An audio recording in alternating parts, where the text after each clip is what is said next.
Donc aujourd'hui, on va parler des formulaires. Alors les formulaires, c'est un moyen en fait de mettre en place des éléments pour que l'utilisateur puisse saisir des choses, rentrer des informations et les envoyer. Alors il y a pas mal de champs de formulaires qui existent. On va commencer par le plus simple et le plus répandu, c'est le champ input type text. Alors c'est une balise input et on met un type dessus. Et le type ici, ça va être texte, tout simplement.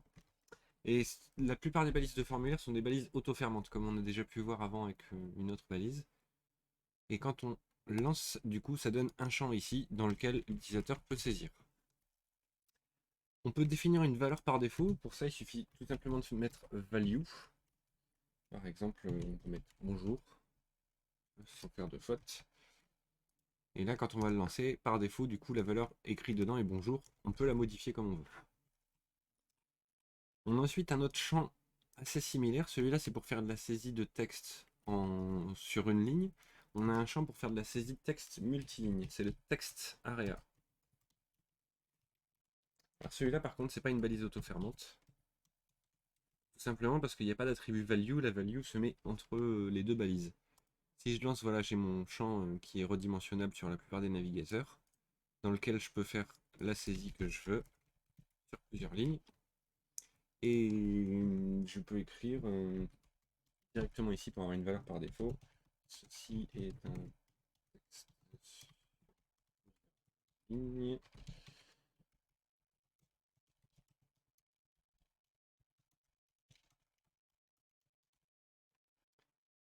Voilà. Donc là, j'ai bien mon texte sur plusieurs lignes. Alors, c'est pas très pratique, vous avez vu, le texte apparaît pas en entier au début, le champ est un peu petit par défaut. Il y a un moyen en fait pour agrandir le champ. Alors, il y a en HTML, c'est avec calls égale une valeur et rows égale une valeur. Le calls, du coup, c'est le nombre de colonnes en caractères. Si on met 10, ça va faire 10 caractères. Si on met 1, ça va faire 1 caractère. Si on met 20, par exemple, et rows, c'est le nombre de lignes de texte. 10, hop, voilà, on a un champ qui est un peu plus grand. On pourrait même mettre 200 pour qu'il soit beaucoup plus grand. Là, il commence même à dépasser la fenêtre. Voilà, faut savoir que c'est possible. Il y a une autre façon pour dimensionner les champs texte area en CSS qui est plus appropriée, mais qu'on verra plus tard. Ensuite, il y a la notion des labels. Alors le label, en fait, c'est pour préciser quelque chose par rapport au champ. C'est pour l'accessibilité. Alors j'ai déjà évoqué l'accessibilité plusieurs fois. L'accessibilité, c'est quelque chose qui est très important au niveau des formulaires, parce que les champs correspondent à une donnée que l'utilisateur doit rentrer, et il faut que l'utilisateur sache quelle donnée rentrer.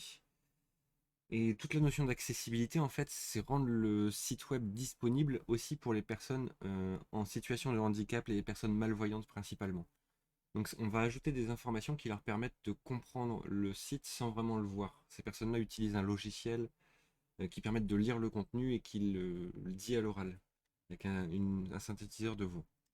Donc il y a le label dont je parlais qui permet de préciser quel type de champ on veut avoir. Par exemple, on peut faire un formulaire d'inscription où on met un input type égale texte. Et là, ben, on ne sait pas vraiment ce qu'il faut mettre dedans. Si on met le label, on peut dire que c'est le prénom à mettre. Si je le lance, là j'ai bien prénom suivi du champ. Donc quelqu'un qui voit le site va comprendre.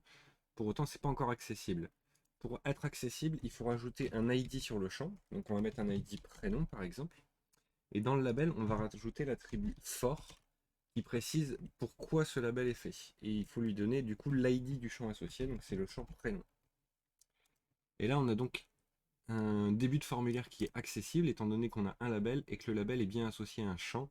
Et donc les lecteurs de sites vont comprendre que ce champ, on attend la valeur prénom. Il y a un autre attribut aussi qui est très utile, qu'il faut mettre quasiment toujours sur les champs de formulaire, c'est l'attribut name. On va remettre prénom ici. En fait, cet attribut name, il va servir à traiter la donnée, parce que le formulaire, c'est bien gentil de le faire en front, mais derrière, l'idée, c'est que ça envoie les données et qu'il y ait un programme qui puisse les récupérer et s'en servir. Et c'est l'attribut name qui va permettre de mettre un nom à la valeur qui est dans le champ. Et donc toutes les données envoyées par le formulaire auront à chaque fois une clé qui correspond au nom et la valeur qui a été saisie dans le champ. et qui permettra donc le traitement. Donc le name sur tous les champs de formulaire et le label aussi. Ensuite, on a un autre type de champ, c'est le champ sélection. Alors, il y a un ensemble de champs de sélection. Le premier que je vais vous montrer, c'est le input type radio. Alors, il s'écrit donc input, toujours pareil, sauf que type, au lieu d'avoir texte, cette fois-ci, on va avoir radio. La différence, c'est qu'on va avoir tendance à écrire le label après le champ et pas avant. Donc, on peut par exemple faire ID égale âge et name égale âge. Et là, on va mettre la valeur moins de. Hop. Et là, ça fait donc une sorte de case qu'on peut cliquer pour qu'elle soit sélectionnée. L'avantage du radio, c'est qu'on peut mettre plusieurs éléments les uns après les autres. Alors généralement, on va les séparer dans des divs, chacun.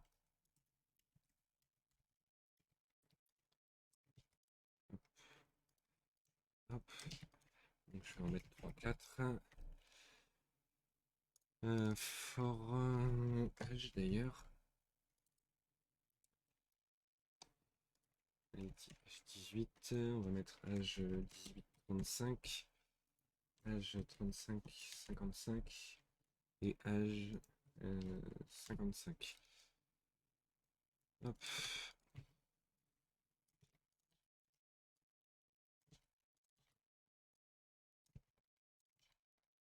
Voilà. Ici, on va mettre entre 18 et 35 ans.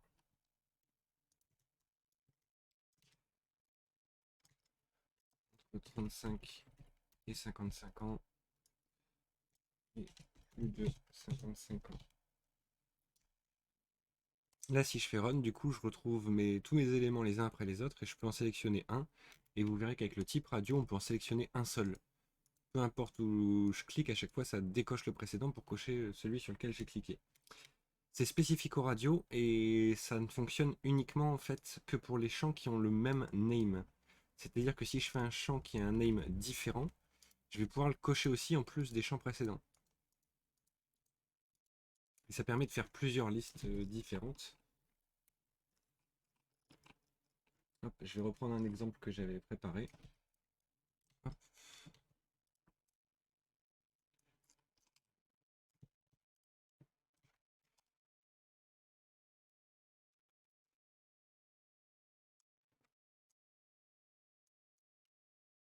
Voilà. Non, ça n'a rien à voir. Mais voilà, donc on peut en mettre plusieurs différents. Là, c'est le suivant, du coup, c'est le checkbox. Le checkbox, c'est comme les radios, sauf que cette fois-ci, en fait, on peut en cocher plusieurs. Donc ça permet de faire une sélection multiple sur des éléments. La petite nuance, alors d'ailleurs, hop, ça ne va pas. La petite nuance, c'est que dans le name, on précise des crochets après le nom. C'est indispensable. Les crochets, en fait, c'est une notation en informatique dans la plupart des langages qui signifie un tableau. Là, étant donné qu'on va pouvoir sélectionner plusieurs données, ce que le formulaire va envoyer, c'est un tableau de données qui ont été sélectionnées. Et du coup, on doit mettre cette information-là pour qu'il sache dans quel tableau mettre les données qu'on vient de saisir. Si on ne le mettait pas et qu'on avait le même name partout, il n'y en aurait qu'une seule qui serait envoyée. Et si on mettait des names différents, bah, au final, on aurait des champs différents qui étaient envoyés pour au final des données qui sont liées entre elles. Hum, Petit truc que j'ai oublié de préciser, dans les champs radio et checkbox, il faut mettre une value. Parce que là, on sélectionne quelque chose, mais ça reste un label. Et du coup, pour avoir une valeur envoyée associée, il faut mettre une valeur. Et du coup, quand on va cocher cette case, ça va permettre d'avoir cette valeur qui est envoyée associée à la case qui est cochée. Ensuite, on a le champ select, toujours dans les champs de sélection. Donc select, on peut lui préciser un name toujours. On va mettre un vie, par exemple. Select. Alors un select, ça se représente comme ça, avec une liste sélectionnable. Là, j'ai pas encore mis d'éléments. Et les éléments qu'on met dans un select, ce sont des options. Donc option value par exemple égale plus 2, toujours pareil, on met une valeur associée à l'élément. Hop. Je vais rajouter un label. Hop.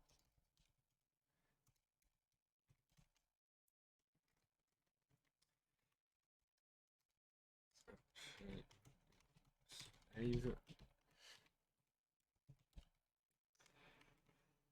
Hop, je vais mettre l'ID. Donc option. Hop. Je vais en faire 4.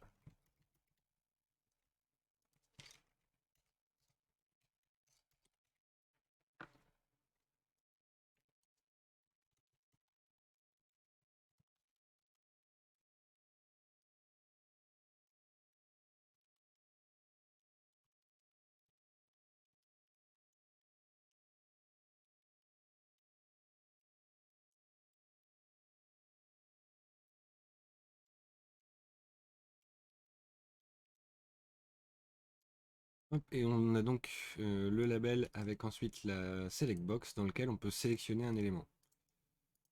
Le select, par défaut, on ne peut sélectionner qu'un seul élément. Il y a un moyen pour faire un select multiple, mais il n'est pas très pratique à utiliser, donc je ne le recommande pas. Ensuite, c'est un autre type de champ de formulaire, ce sont les boutons. Alors le bouton, ça s'écrit tout simplement avec un button. Alors il y a plusieurs moyens de le faire. Le premier, ça va être le button.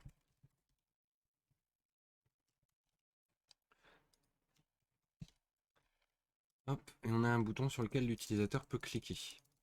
Alors le button en lui-même, il sert principalement, en fait il n'a pas de fonctionnalité particulière par défaut, il va servir pour faire du JavaScript, pour faire des fonctionnalités spécifiques. Quand on va cliquer sur le bouton, on va déclencher un JavaScript. On a un deuxième type de bouton qui est le impute type égale button.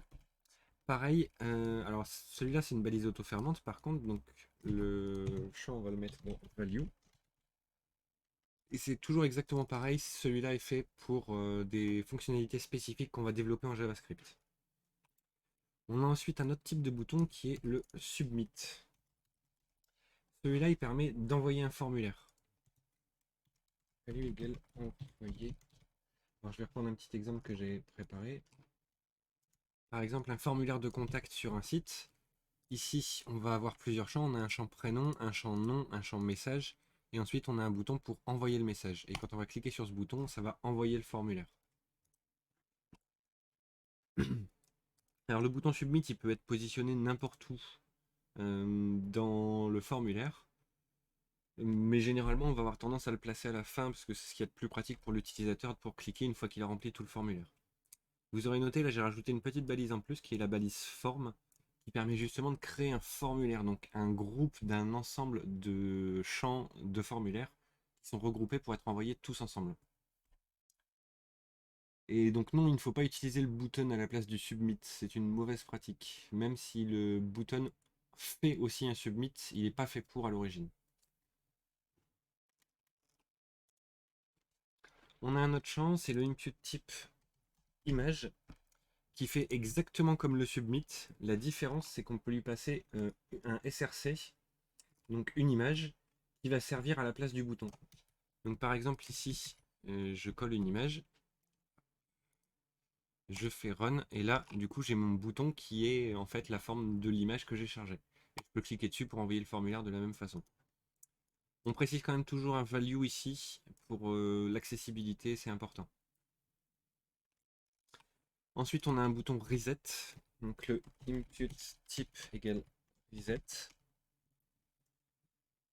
Value. Le reset, il réinitialise le formulaire. Donc réinitialiser le formulaire. Hop. Alors je vais remettre un submit, ce sera plus pratique. Salut, c'est Théo.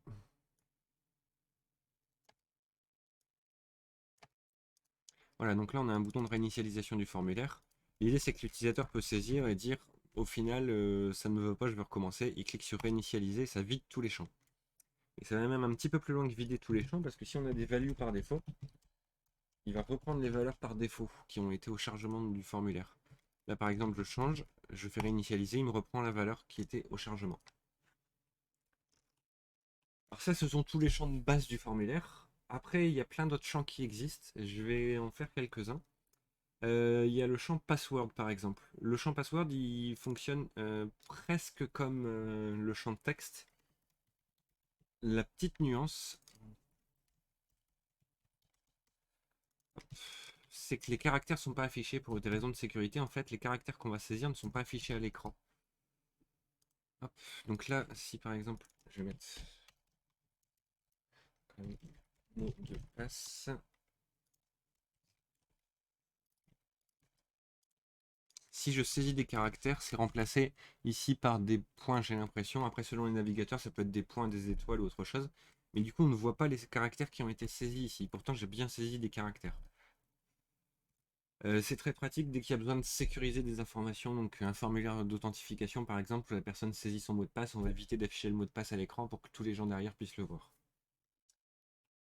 On a aussi le champ email. Le champ email, il fonctionne comme le password aussi. Hop.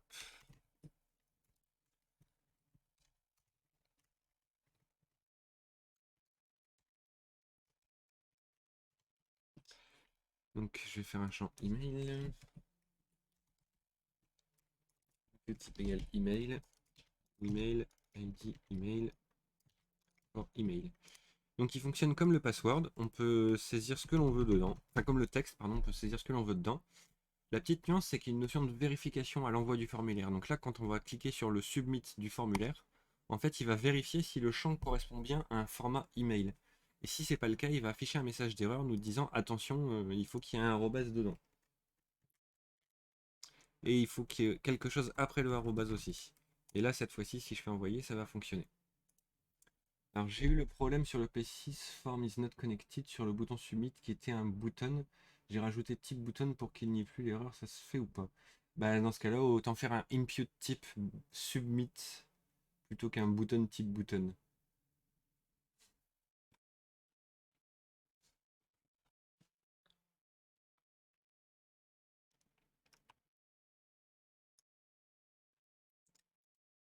Donc le champ email qui est vérifié. Hop, zut. J'ai tout effacé, c'est pas grave. Ensuite on a le champ date. Alors je vais le reprendre, j'en avais un. Hop. Donc on peut faire un champ date. Je vais retirer ça pour l'instant. Ça permet de créer un champ dans lequel on va avoir un petit outil de sélection qui permet du coup de sélectionner une date. Le truc en plus qu'on peut préciser, c'est un min et un max qui vont permettre de dire bah faut que la date soit entre tel et tel champ. On peut mettre juste le min et du coup bah, ce sera une date qui est après, ou on peut mettre juste le max et c'est une date qui est avant. Et du coup voilà, là on peut pas sélectionner des dates qui sont avant, et on ne peut pas non plus normalement sélectionner des dates qui sont après le 14 août 2022. Voilà. Voilà le champ date. Euh, On a le champ time aussi, qui est similaire, mais pour un temps au lieu d'une date. Je vais enlever le label. Vous avez retenu qu'il fallait le faire de toute façon. Donc le time, cette fois-ci, je vais éliminer le max. Ça fait un champ dans lequel on peut sélectionner heure et minute. Il y a un moyen pour préciser aussi la sélection des secondes. Je ne le connais plus par cœur, mais c'est possible de préciser un paramètre pour dire on va sélectionner heure, minute et seconde. Et on peut aussi préciser du coup un min-max. Il va se préciser donc par exemple de cette façon-là. Entre 13h et 18h. Par contre, ça ne fonctionne pas sur tous les navigateurs, le min-max. Là par exemple, je suis sur Chrome, je crois que ça ne fonctionne pas. Non. Sur Chrome, il ne fonctionne pas. Mais ça fonctionne quand même sur pas mal de navigateurs, il y a juste Chrome qui ne le prend pas en compte. Ensuite, on a le champ impute type file. Donc qui va permettre de mettre un fichier. Donc là, on a un champ qui apparaît avec choisir un fichier. Et si on clique dessus, ça ouvre une fenêtre dans laquelle on peut aller choisir un fichier. On peut lui préciser des informations particulières, comme par exemple le type de fichier ou les extensions qui sont attendues. Et ça va vérifier aussi si le fichier qui est envoyé correspond bien aux critères qu'on a décidés. On a le input type number. C'est comme un input type texte, sauf que ça permet de saisir un nombre entre autant et autant qu'on veut. On peut mettre un min et max de la même façon. Min égale 10 et max égale 50. Là, du coup, je vais que pouvoir sélectionner des nombres entre 10 et 50. Si j'essaie de saisir 60, normalement, il va pas en vouloir, hein.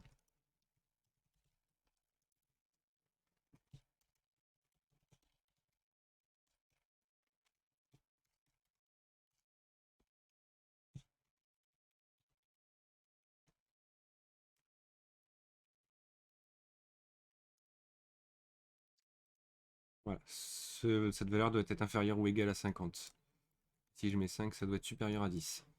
On peut aussi préciser un step sur le number.